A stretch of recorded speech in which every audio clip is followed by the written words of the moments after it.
Hello students, how are you. और limit अच्छे से समझ में आ रहा है ना आप लोग को? इंटरेस्ट आ रहा है ना पढ़ने में?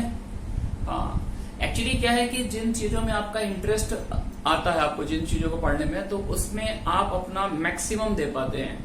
क्योंकि अगर आपको उस फील्ड में इंटरेस्ट डेवलप हो जाता है तो आपको टाइम का पता ही नहीं चलता कि आप कितनी देर से पढ़ रहे थे, और आपको उसमें डेप्थ में जाने में भी मजा आता है। जैसे नहीं अपन फिजिक्स में पढ़ते थे कि एक पार्टिकल जो है एक टर्मिनल वेलोसिटी के साथ एक लिक्विड के अंदर मूव कर रहा है। टर्मिनल वेलोसिटी समझते हैं ना?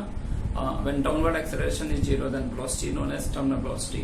तो वही है कि जब मजा आता तो अपने को मन ही नहीं करता कि उस पॉइंट पर, किसी भी पॉइंट पर क्वेश्चन को बंद करने का मन होता है कि और क्वेश्चन ट्राई करें, सम मोर क्वेश्चन, है ना। तो बस यही है कि आपको जिस फील्ड में भी इंटरेस्ट है वो फील्ड, आप इंटरेस्ट फील्ड आपका कुछ भी हो सकता है, आपका सब्जेक्ट भी हो सकता है, स्पोर्ट्स का मैदान भी हो सकता है, सिंगिंग हो सकता है। आपने एक एग्जांपल आपके सामने है ही महेंद्र सिंह धोनी का, है ना। तो देखिए, उसको बस रात को सो नहीं पाता था, उसको लगता था कि मेरी लाइफ क्या ये टिकट कलेक्टर बनने के लिए ही है। तो वही है कि जिस फील्ड में इंटरेस्ट है आपको उसमें आप मेहनत कीजिए, डेफिनेटली आप आगे बढ़ेंगे। और अगर आपका इंटरेस्ट फील्ड मैथमेटिक्स है देन डेफिनेटली अगर आप मेरे से कनेक्टेड हैं तो मैं आपको परेशान करता रहूंगा, इस तरह की प्रॉब्लम डेली देता रहूंगा, है ना। चलिए मैथ से स्टार्ट करते हैं। देखिए, कुछ प्रॉब्लम्स मैंने ली हुई है, बस नियर अबाउट एंडिंग पर ही हम लोग लिमिट्स में। तो बस इसके बाद एक लेक्चर और होगा ज्योमेट्रिक पर से रिलेटेड लिमिट्स की प्रॉब्लम पर, और उसके बाद हम लोग कंटिन्यूटी स्टार्ट करेंगे। चलिए देखिए, पहले क्वेश्चन में क्या है, limit n tending to infinity n into 3 power n upon this. मतलब इस क्वेश्चन में लिमिट का आंसर दिया 1/3, find the range of x। Reverse question है, लिमिट का आंसर x, लिमिट का आंसर गिवन है और आपको x की रेंज निकालनी है, और दो केसेस में निकालनी है, when n is a real number and when n is a natural number. ठीक है ना। और ये प्रॉब्लम को बहुत अच्छे से समझना कि बहुत ही स्पेशल पॉइंट है इसमें, और ऐसा पॉइंट है जो 1000 में से 1000 में से केवल 10 बच्चे ही समझते हैं इस पॉइंट को। 990 स्टूडेंट जनरली इस पॉइंट में फेल हो जाते हैं। ठीक है ना। तो अच्छे समझिएगा, क्योंकि इस पर बेस्ड एक IITJ एडवांस में भी एक प्रॉब्लम आई हुई थी, और ये ऐसी प्रॉब्लम थी जिस प्रोफेसर ने बनाई थी, और इवन वो भी उसका आंसर उसका सही नहीं था। ठीक है ना। अभी आएंगे इस क्वेश्चन पर, आइए बात करते हैं। तो यहाँ पर लिमिट का आंसर 1/3 दिया हुआ है। तो सबसे पहले n को जब मैं इंफिनिटी टेंड कराऊंगा तो यार ये 3 to the power n है, ये किसको टेंड करने लगेगा? इंफिनिटी को। तो एक काम किया मैंने, n into 3 power n से डिवाइड दे दिया, divide by n into 3 to the power n। तो क्या बन जाएगा? Limit n tending to infinity, ऊपर 1 आ जाएगा, नीचे क्या आ जाएगा? x minus 2/3 to the power n। यहाँ पर आएगा क्या? n into 3 पर n से डिवाइड दे दिया तो ये 3 बच जाएगा, -1/n। और इस लिमिट का आंसर आपको 1/3 दिया हुआ है। ठीक है ना। अब यहाँ इसके बाद ये लाइन लिखने के बाद अब क्वेश्चन थोड़ा सा अपनी ग्रिप में आ रहा है। n इंफिनिटी को टेंड कर रहा है ना, तो ऑब्वियस सी बात है ये लिमिट 0 जाएगी ना। अच्छा, अब x की कोई ऐसी रेंज ले लें जिससे अगर ये भी 0 को टेंड कर जाए, भाई ये तो 0 जाएगा, अगर ये भी 0 चला गया तो लिमिट का आंसर क्या आ जाएगा? 1/3। हमें लिमिट का आंसर 1/3 लाना है, और ऐसा x बताना जिससे आंसर 1/3 आए। तो नेसेसरी कंडीशन क्या है? Necessary condition x minus 2/3 to the power n, ये किसको टेंड करना चाहिए? 0 को, है ना। अब देखिए, दो केसेस मैंने बनाए हैं। जब n क्या है? रियल नंबर, यानी n सारी रियल वैल्यू लेते हुए इंफिनिटी की तरफ जा रहा है तब रेंज बतानी है। और जब n सिर्फ नेचुरल वैल्यू, नेचुरल मतलब 1 2 3 4 इस तरह से इंटीग्रल वैल्यू लेते हुए इंफिनिटी को मूव कर रहा है। तो फर्स्ट केस, बहुत ही केयरफुल होकर सुनिएगा मेरे इस लेक्चर को।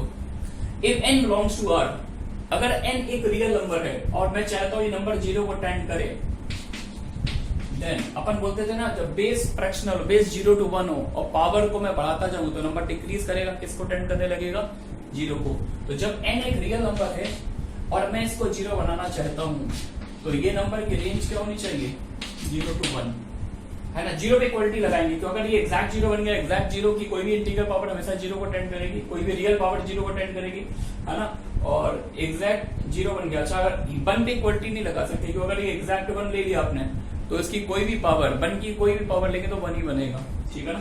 तो यहां से x की रेंज आ रही है आपके पास, this implies x minus 2। x minus 2 कहां से कहां तक लाई करेगा? 0 से 3। तो x की रेंज आ गई आपके पास, 2 ऐड कर दीजिए, 2 से 5। सही है क्या? तो ये फर्स्ट पार्ट का आंसर आ गया x 2 से 5। अब सेकंड केस की बात कर लेते हैं। केस सेकंड केस में देखिए n क्या है, नेचुरल नंबर है ना। अगर n नेचुरल नंबर है, यानी अगर पावर में पॉजिटिव इंटीजर आ रहा है और मैं इस पिक्चर को 0 बनाना चाहता हूं, तो मैं लिखूंगा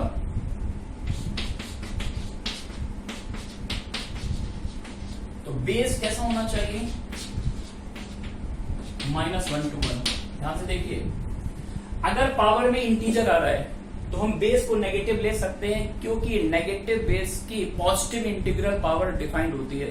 नेगेटिव बेस की, ध्यान से सुनना मेरी लाइन में क्या बोल रहा हूं, नेगेटिव बेस की पॉजिटिव इंटीग्रल पावर, जैसे मैं बेस में लिख दूं -2 और इसकी पावर 3 बोलूंगा, आपका यस सर डिफाइंड होता है, -2 का होल क्यूब -8 होता है, -3 की पावर 4 बोलूंगा, आप बोलेंगे सर डिफाइंड होता है ना। तो नेगेटिव बेस की इंटीग्रल पावर डिफाइंड हो जाती है। लेकिन अगर मैं नेगेटिव बेस की पावर बोलूं 3.22 3.2279 समथिंग लाइक दैट, और भी रैंडम सा नंबर लिख दूं, तो आप बोले sir I am sorry sir ये डिफाइंड नहीं होगा। मतलब नेगेटिव बेस की जब पावर हम सारी मतलब नॉन इंटीजर्स से मूव कराते हैं तो वहां पर ये वाला ग्राफ अवेलेबल नहीं होता।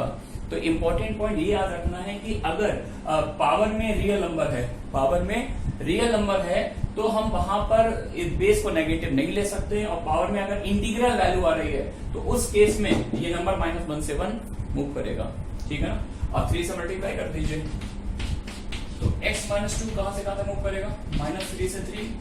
What is the range of x from here, 2 add कर दीजिए, x की रेंज आएगी -1 से 5, ठीक है ना। रिपीट कर देते हैं इस पॉइंट को, बहुत ही इंपॉर्टेंट पॉइंट है। नेगेटिव बेस की हर रियल पावर डिफाइंड नहीं होती, लेकिन नेगेटिव बेस की integral power, positive integral power defined होती है, ठीक है ना। तो जब हम नेचुरल पॉजिटिव इंटीजर की बात करेंगे उस केस में बेस लेंगे -1 to 1, और जब हम सारी रियल वैल्यूज की बात करेंगे तो हम बेस को क्या लेंगे 0 to 1, ठीक है ना। This is actually the key point, है ना। अब देखते हैं जे एडवांस 2014 में क्या क्वेश्चन आया था, क्या पूछा गया था।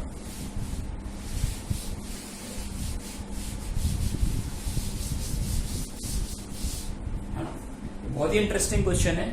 देखिए किस प्रोफेसर ने बनाया है और क्या सोच कर बनाया था। क्वेश्चन की लैंग्वेज क्या है, find the largest value of the non negative integer a for which this limit is equal to 1/4। मतलब आपको वही क्वेश्चन है, लिमिट कंसर्न 1/4 दिया हुआ है, a की लार्जेस्ट इंटीग्रल वैल्यू बतानी है, नॉन नेगेटिव इंटीग्रल वैल्यू, है ना। अच्छा यहां पर कुछ मिसिंग है एक्चुअली, पावर में यहां पर आ रहा है 1 - x अपॉन 1 - √x, है ना। एक्सपोनेंट थोड़ा सा मिसिंग है, यहाँ पर दिख रहा है ना आपको, पावर में है 1 - x अपॉन 1 - √x। ओके चलिए सॉल्व करते हैं इस क्वेश्चन को। तो सबसे पहले अपन एक्सपोनेंट की बात कर लेते हैं।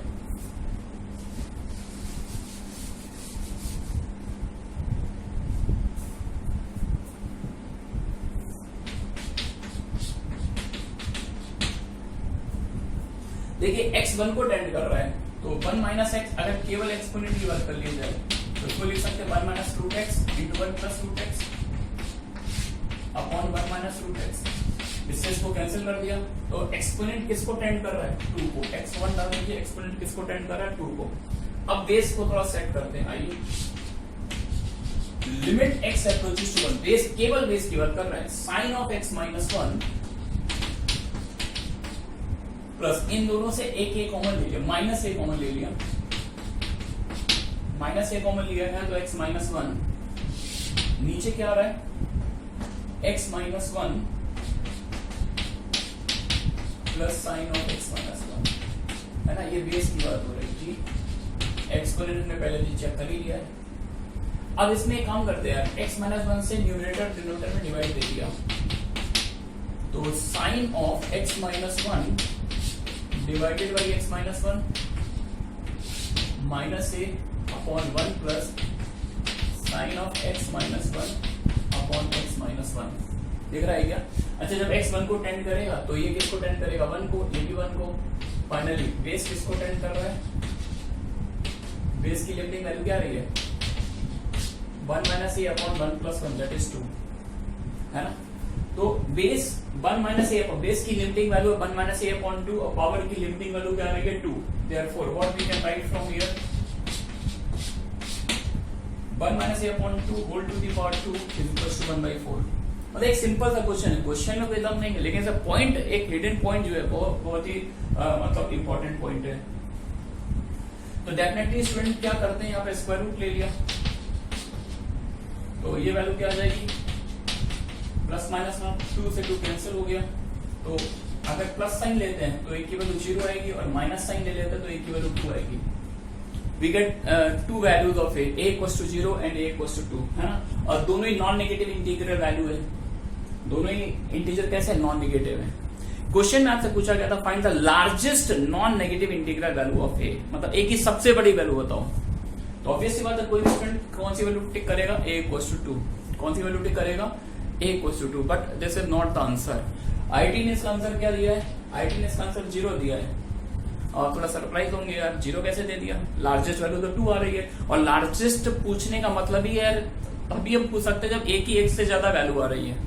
अगर 1 से ज्यादा वैल्यू है तभी तो हम लार्जेस्ट पूछेंगे, अदरवाइज हम पूछ लेंगे कि अगर ए की वैल्यू अलाउड है, मान लो अगर ये अलाउड नहीं है भाई, अगर ए की 2 वैल्यू आ रही है तभी हम लार्जेस्ट पूछेंगे, और अगर 1 वैल्यू आ रही है तो लार्जेस्ट पूछने का कोई मीनिंग ही नहीं है। बात समझ में आ रही है क्या? इट मीन्स दैट कि जिन्होंने भी क्वेश्चन बनाया था उनके भी माइंड में सीन नहीं था कि इसका आंसर 0 आ रहा है। पहले तो हम डिस्कस करते हैं 0 आ कैसे रहा है, 2 क्यों नहीं आ रहा आंसर। अब देखिए वही बात आ गई, अगर मैं ए को 2 ले लू, है ना, अगर कोई स्टूडेंट ए को 2 आंसर देता है तो देखिए उसने मिस्टेक क्या कर दी। जैसे आप ए को 2 यहाँ पुट करेंगे, ए को 2 पुट करेंगे, बेस की लिमिटिंग वैल्यू आ जाएगी -12, यानी बेस नेगेटिव नंबर को अप्रोच कर रहा है, बेस इज -12, और पावर एग्जैक्ट 2 नहीं है, पावर 2 को टेंड कर रही है, पावर इज अप्रोचिंग टू 2, यानी 1.999 टाइप से चलेगा। तो बेस है -12, मैं आपसे कहता हूं -12 की पावर x का ग्राफ बनाओ, है ना। तो अगर x इंटीजर डालोगे तब तो ठीक है यार, 1 2 3 ओके, लेकिन अगर x सारी रियल वैल्यू लेते हुए 2 की तरफ मूव कर रहा है तो ऑब्वियसली बात है इसका ग्राफ पॉसिबल नहीं है। ये ग्राफ तब बना सकते हैं जब x एक पॉजिटिव इंटीजर हो, इंटीजर है तब तो ओके है, अगर इंटीजर नहीं है, सारी रियल वैल्यू लेता हुआ जा रहा है, तो ये फंक्शन यहाँ पे डिफाइंड नहीं होगा। तो एक बहुत ही इंपॉर्टेंट की पॉइंट है यहाँ पर, वो माइंड में रखिए, यानी इस टाइम की कोई भी लिमिट हो fx to the power gx, है ना, तो इस पॉइंट काइंड की कोई भी लिमिट एग्जिस्ट तभी करती है जब बेस की लिमिटिंग वैल्यू कैसी आ रही हो, पॉजिटिव, बेस की लिमिटिंग वैल्यू पॉजिटिव आ रही है। अगर बेस की लिमिटिंग वैल्यू एक निगेटिव क्वांटिटी है, बेस की लिमिटिंग वैल्यू एक निगेटिव क्वांटिटी है, और ये पिक्चर gx किसी नंबर को अप्रोच कर रहा है, तो फंक्शन में भी डिफाइंड नहीं होगा, है ना। लेकिन अगर बेस कोई नेगेटिव नंबर है, सपोज पर बेस -12 है और gx की लिमिटिंग, gx की वैल्यू एग्जैक्ट 2 आ जाए, सपोज पर यहाँ पे अगर कुछ इंटीग्रल पार्ट टाइप का लगा होता, इंटीग्रल पार्ट टाइप का, तो ये एग्जैक्ट बन जाता। अब एग्जैक्ट है तो डिफाइंड हो जाएगा, लेकिन अगर अप्रोच कर रहा है तो वहां पर ये डिफाइंड नहीं होगा, ठीक है ना। तो a को 2 लेते ही बेस में निगेटिव नंबर बन रहा है, निगेटिव बेस की सारी रियल पावर डिफाइन नहीं होती, इसलिए a equals to 2 is not the part of solution. बहुत से स्टूडेंट ने, हजारों बच्चों ने इसका आंसर गलत किया था, है ना, और आंसर आईआईटी ने क्या दिया था, a इक्वल्स टू 0 कैसे दे दिया था, क्योंकि बहुत से कोचिंग इंस्टीट्यूट वाले के टीचर्स ने आंसर a इक्वल्स टू 0 निकाला था, और a इक्वल्स टू 0 जब आंसर निकाला तो आईआईटी के प्रोफेसर लोग देख लेते हैं कि क्या आंसर बाकी लोगों ने दिया है, तो a इक्वल्स टू 0 दिया, तो उन्होंने बाद में करेक्शन कर दिया, जबकि मिस्टेक वहीं पर लिख दिया था। उन्होंने पूछा था largest value of a, largest तभी पूछ सकते हैं जब a की 1 से ज्यादा वैल्यू आ रही हो। अरे बस समझ में, ये पॉइंट ध्यान रखना है। मूव करते हैं आगे।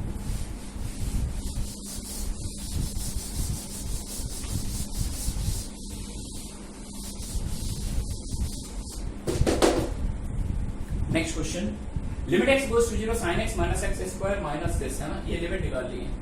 अच्छा, अब यहाँ पर ये साइन किसका है, फ्रैक्शनल पार्ट का है, तो फ्रैक्शनल पार्ट है तो वही बात हम दोनों तरफ से अटैक करेंगे, RHL भी निकालेंगे और LHL भी निकालेंगे, है ना। तो RHL निकालते पहले। अच्छा, 0 का राइट हैंड लिमिट निकालनी है, तो लिमिट का पहला लेक्चर देखिएगा, फर्स्ट लेक्चर, इंट्रोडक्टरी लेक्चर, जिसमें मैंने RHL निकालना सिखाया था आपको एक अलग तरह से। 0 का राइट हैंड लिमिट चाहिए तो 0 के जस्ट राइट में कौन सा पॉइंट आता है, 0 प्लस h, यानी x के पेज पर पुट कर दिए 0 प्लस h, और जब पॉइंट इधर से इधर चलेगा तो इंटरवल की जो विड्थ है वो कम होती जाएगी, और h किसको टेंड करेगा, 0 को, है ना।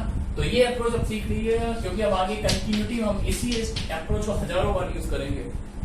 तो x को h से रिप्लेस कर दिया और h tending towards 0, sin h minus h square minus fractional part of h, fractional part of minus h upon h cos h minus h square minus fractional h, fractional part of minus h, ऐसा कुछ बन गया, है ना। अच्छा, fractional part of h क्या होता है, h minus integral part of h, और इंटीग्रल पार्ट ऑफ h कैसा नंबर है, very very small positive quantity, तो फ्रैक्शनल पार्ट ऑफ h को हम लोग सिर्फ h बोलेंगे। And what about fractional part of minus h, तो फ्रैक्शनल पार्ट का एक ही मीनिंग है, नंबर माइनस नंबर का integral part, number minus number का इंटीग्रल पार्ट। माइनस h कैसा नंबर है, स्लाइटली नेगेटिव है, तो इसका इंटीग्रल पार्ट क्या है, -1, माइनस इज ऑलरेडी देयर, मैं तो बोलूंगा 1 माइनस h, ठीक है ना, पहले उठा के यूज कर लेते हैं। Limit h goes to 0, sin h minus h square, fractional part of h को h बोल दो, इसको बोल दो 1 minus h upon h cos h minus h square minus h into 1 minus h, है ना। अच्छा, ये वाला minus minus plus h square हो जाएगा, इसको कैंसिल कर देगा, तो नेक्स्ट लाइन लिख सकते हैं sin h माइनस h, और नीचे भी ये h स्क्वायर कैंसिल हो जाएगा, h cos h minus h, तो h कॉमन ले लिया, cos h माइनस 1, सही है क्या। अब क्या काम किया, एक स्टैंडर्ड लिमिट बन रही है जो मैंने एक्सपेंशन में आपको पढ़ाई थी, HQ से डिवाइड दे दिया ऊपर और नीचे, डिनोमिनेटर न्यूमरेटर में, limit h goes to 0, sin h minus h upon HQ, और माइनस अगर मैं कॉमन ले लूं 1 माइनस cos, एक h कैंसिल हो जाएगा, h स्क्वायर माइनस कॉमन ले लिया था मैंने, है ना।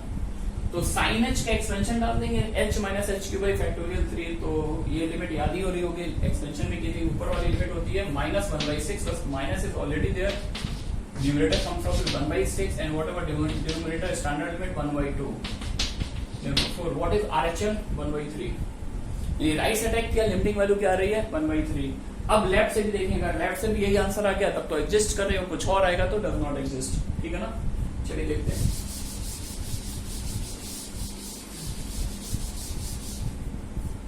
अब LHS निकाल देते हैं,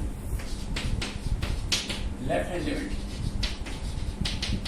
लेफ्ट हैंड लिमिट तो मतलब आपकी और अटैक कहां से करना है, 0 के पीछे से, तो 0 के जस्ट पीछे कौन सा पॉइंट लेते हैं, 0 माइनस h, यानी अगर लेफ्ट हैंड लिमिट निकालनी है तो x को किससे रिप्लेस कर दो, माइनस h से, x को माइनस h पुट कर दो, और जब ये पॉइंट इधर चलेगा तो इंटरवल की जो विड्थ है वो कम होती जाएगी, यानी h किसको टेंड करेगा, 0 को, तो x की जगह आप माइनस h डाल दो, x को माइनस h, तो साइन माइनस थीटा क्या होता है, minus sine theta, minus sine है, यहाँ कोई इफेक्ट नहीं पड़ेगा। अच्छा, ये और ये इंटरचेंज हो जाएंगे, लेकिन प्रोडक्ट है तो फर्क पड़ेगा नहीं। नीचे cos इवन फंक्शन का cos minus theta, cos theta, यहाँ फर्क नहीं पड़ा, लेकिन यहाँ तो फर्क पड़ जाएगा, minus h cos h minus h square, सही है क्या। इनकी डेफिनेशन डाल दो, limit h goes to 0, minus sine h minus h square, h into 1 minus h minus h cos h, सही है क्या। अच्छा, फिर से वही कहानी, h स्क्वायर से h स्क्वायर कैंसिल हो रहा है क्या,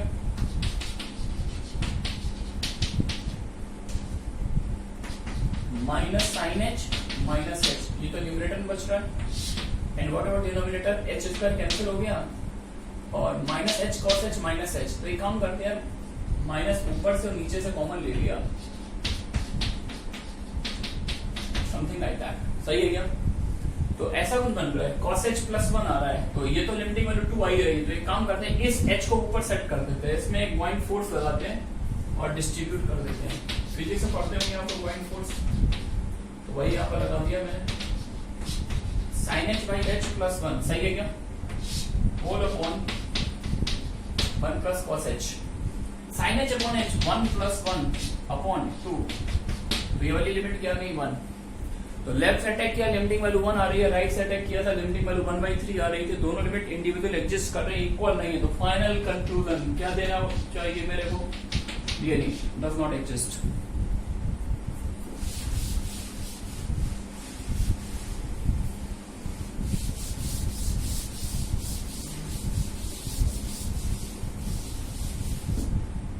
ठीक है क्या। चलिए एक लास्ट क्वेश्चन और कर लेते हैं, fx equals to x square if x is rational number and fx equals to 0 if x is irrational number, find limit x equals to 0 fx, है ना। एक बहुत ही इंटरेस्टिंग फंक्शन होता है, इस टाइप के फंक्शन हम लोग बोलते हैं डिरिचलेट फंक्शन, है ना। एक मैथमेटिशियन थे,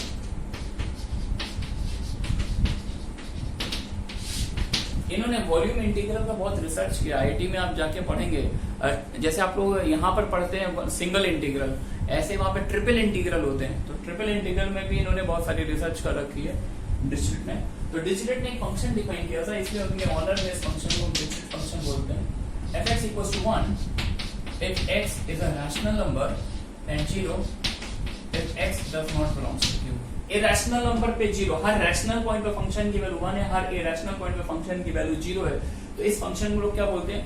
डिरिचलेट फंक्शन, है ना। गूगल करके देखिएगा आप लोग, इसको बहुत सारे लिंक आपको मिल जाएंगे। इसका ग्राफ किस तरह का होता है, ये बहुत ही इंटरेस्टिंग फंक्शन है।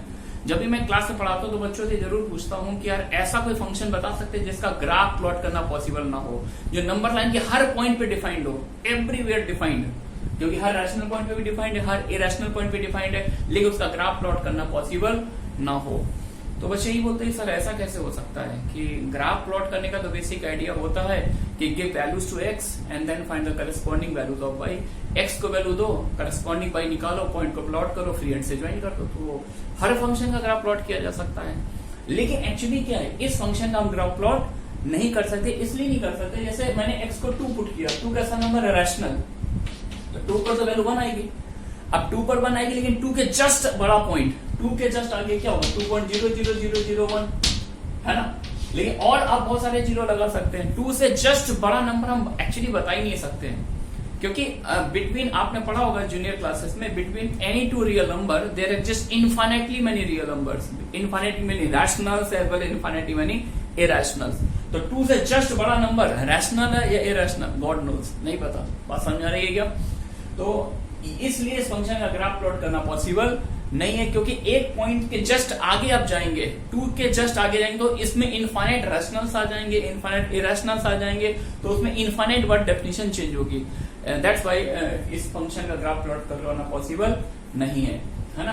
अब यार देखेंगे कि इसमें हम लिमिट और कंटिन्यूटी कैसे निकालते हैं, कैसे चेक करते हैं। कंटिन्यूटी में भी इस टाइप के बहुत सारे क्वेश्चंस मिलेंगे, तो गूगल करिएगा फ्री टाइम हो तो। f(x = x², x belongs to Q। हाँ, रैशनल पे x², इरेशनल पे 0 है, 0 में लिमिट चाहिए, है ना। तो मैं 0 को अप्रोच करूंगा।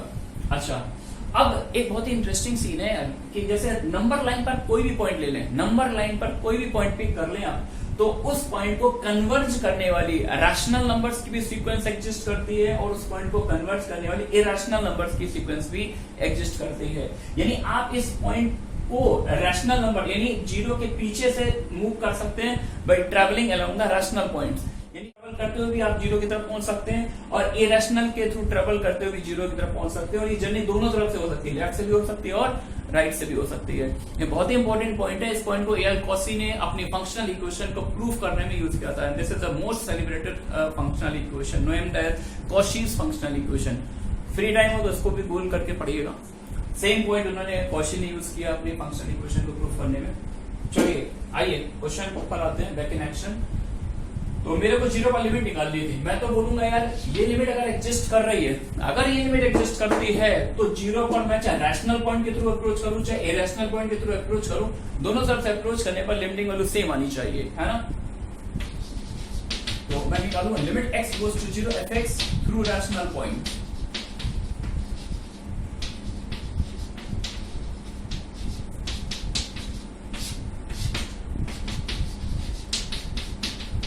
तो जब रैशनल पॉइंट्स के थ्रू हम ट्रैवल करते हुए हम 0 पर लिमिटिंग वैल्यू निकालेंगे, तो रैशनल पॉइंट्स के लिए f(x) की इक्विवेलेंट डेफिनेशन क्या? x²। तो f(x) की डेफिनेशन यूज कर ली x², और x 0 पर टेंड करा दिया तो 0 आ गई। रैशनल पॉइंट के थ्रू मूव करेंगे तो ये सीक्वेंस किसको कन्वर्ट कर जाएगी, मतलब फंक्शन की फंक्शनल वैल्यू क्या आएगी? 0। And limit x goes to 0 f(x) through irrational points. अगर इरेशनल पॉइंट्स पर ट्रैवल करते हो, 0 को अप्रोच कर रहा है लेफ्ट से या राइट से, तो जब इरेशनल पॉइंट पर ट्रैवल करेंगे तो देखिए इरेशनल पॉइंट के लिए फंक्शन की वैल्यू क्या है? हर इरेशनल पॉइंट पर 0 आ रही है। तो अगर इरेशनल पॉइंट को हम पकड़कर सारे 0 की तरफ ट्रैवल करेंगे तो उसके लिए फंक्शन की वैल्यू क्या है 0, फंक्शन की वैल्यू 0 तो लिमिटिंग वैल्यू भी 0 आ रही है। तो रैशनल पॉइंट पर ट्रैवल करते हुए हम 0 को अप्रोच करें या इरेशनल पॉइंट पर ट्रैवल करते हुए 0 को अप्रोच करें, दोनों तरफ मैं देख रहा हूँ कि लिमिटिंग वैल्यू सेम आ रही है और सेम आ रही है, तो therefore what is the answer of the limit 0। ठीक है ना। तो इस तरह के और भी क्वेश्चन हम लोग कंटिन्यूटी में करेंगे। बस लास्ट लेक्चर बचा हुआ थ्योरी का लास्ट लेक्चर बचा है और उसमें हम लोग ज्योमेट्री से रिलेटेड प्रॉब्लम्स करेंगे और बाद में अपना प्रॉब्लम सॉल्विंग सेशन चलते रहेंगे और बहुत सी प्रॉब्लम, एक से एक अच्छी प्रॉब्लम मैं कराऊंगा और नया चैप्टर भी स्टार्ट करूंगा। Okay and thanks for watching.